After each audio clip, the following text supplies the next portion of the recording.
The Yugoslav Partisan, or National Liberation Army, formerly the Yugoslav National Liberation Army and Partisan Detachment, was a communist-led anti-fascist resistance movement against the Axis powers in occupied Yugoslavia during World War II. Ricefield. The Partisans, led by Josip Broz Tito, are considered the most effective anti-Axis resistance movement in Europe during World War II. Initially primarily a guerrilla force, the Partisans developed into a large fighting force involved in conventional warfare during the latter part of the war. At the end of 1944, it had some 650,000 men, organized into 4 field armies and 52 divisions. The main stated objective of the Partisans was to liberate the Yugoslav land from the occupying forces and to create a multi-ethnic federal socialist state in Yugoslavia. In today's video, we will tell you about a thorn in Hitler's side, how brutally efficient Yugoslav partisans terrorized the Axis. But before we get into the video, make sure you subscribe to our channel and press that bell icon to never miss an update. On March 25, 1941, Yugoslavia joined the Axis and agreed to allow German troops heading to Greece to pass through its territory. The immediate reason for the Axis invasion of Yugoslavia was the Yugoslav government's announcement that it would not honor its obligations under the agreement. The debate over the signing of the tripartite pact binding the Axis partners had bitterly divided the Yugoslav federal government. Prince Paul lobbied hard and won. The announcement of the agreement on March 25 was extremely unpopular in many parts of the country, particularly in Serbia and Montenegro. On March 27, Serbian military officers overthrew the regency, placed the 17-year-old King Peter on the throne, and denounced the previous government's decision to join the Axis. Although the new Prime Minister, Colonel Dusan Simovic, sought within days to reverse this statement, Hitler was furious and ordered the invasion of Yugoslavia on the night of March 27. The Axis invasion, involving German, Italian, Hungarian, and Bulgarian military units, began on April 6, 1941. 11 days later, after the Simovic government and King Peter fled to London via Alexandria, Egypt, Yugoslavia surrendered to the Axis powers. In April 1941, Germany established a military occupation administration in Serbia, along with a native administration and a police force nominally supervised by a Serbian puppet government under former Yugoslav General Milan Nedic.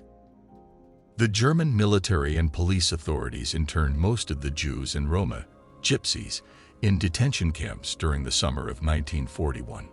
Topovsk Sup, Didinj, Sebak, Nis, and later, Semlin, Sajmist, on the other side of the border with Croatia.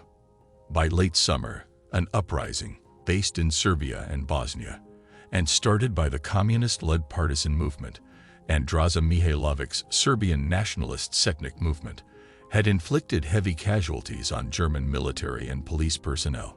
Hitler ordered that for every German death, including those of ethnic Germans in Serbia and the Banat, the German authorities shot 100 hostages.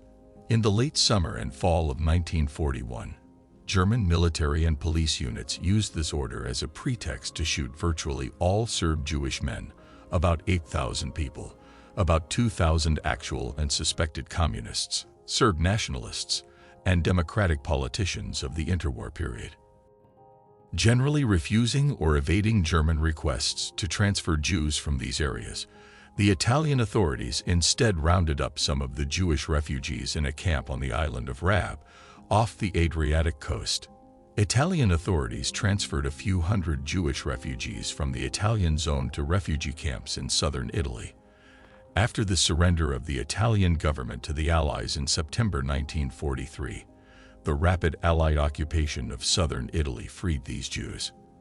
After the Italian capitulation, the Germans occupied the Italian part of Yugoslavia. Yugoslav partisans freed some 3,000 Rab Jews before the Germans could occupy the island and help them avoid capture. Croatian authorities also murdered almost the entire Roma, Gypsy, population of Croatia and Bosnia and Herzegovina. At least 25,000 men, women, and children, including between 15,000 and 20,000 in the Jasenovac camp system. In January 1942, Hungarian military units shot approximately 3,000 people, 2,500 Serbs, and 600 Jews in the northeastern city of Novi Sad, apparently in retaliation for an act of sabotage. Hungary, however, refused to deport Jews from Bačka and Baranja.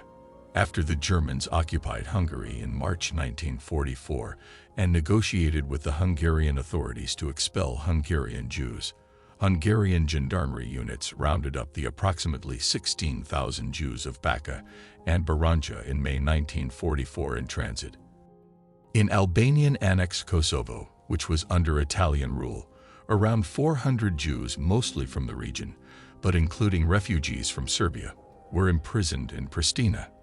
In the spring of 1944, the Germans deported between 300 and 400 of them to Bergen-Belsen, where between 200 and 300 died.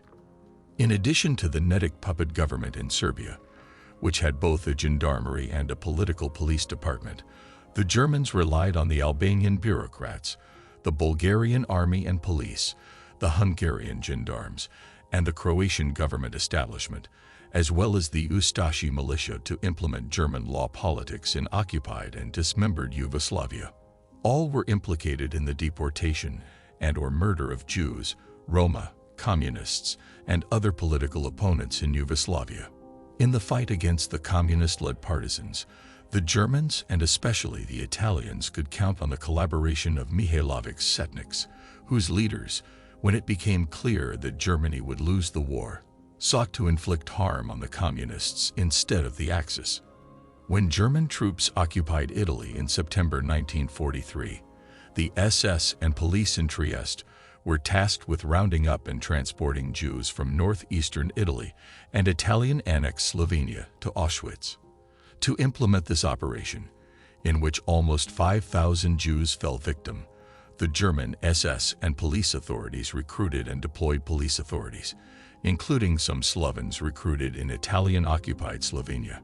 The Germans and their Axis partners, especially the Croats, killed some 27,000 Roma in Yugoslavia. The Ustashi killed an estimated 20,000 people in the Jasenovac camp system, and possibly as many as 6,000 more in the Croat and Bosnian countryside. German military and police authorities shot most of the rest, between 1,000 and 2,000 in Serbia. After World War II, the Yugoslav Union was re-established under communist rule, although the country's leadership broke with the Soviet bloc in 1948. In 1991 to 1992 it dissolved again, this time following an impending civil war that led to Slovenia and Croatia proclaim their independence. In the ruthless propaganda supporting violence in Yugoslavia in the 1990s, there were many references to events in the former Yugoslavia during the Holocaust era. That's all for today. Let us know your views in the comments section below, and don't forget to like this video before leaving. Thanks for watching.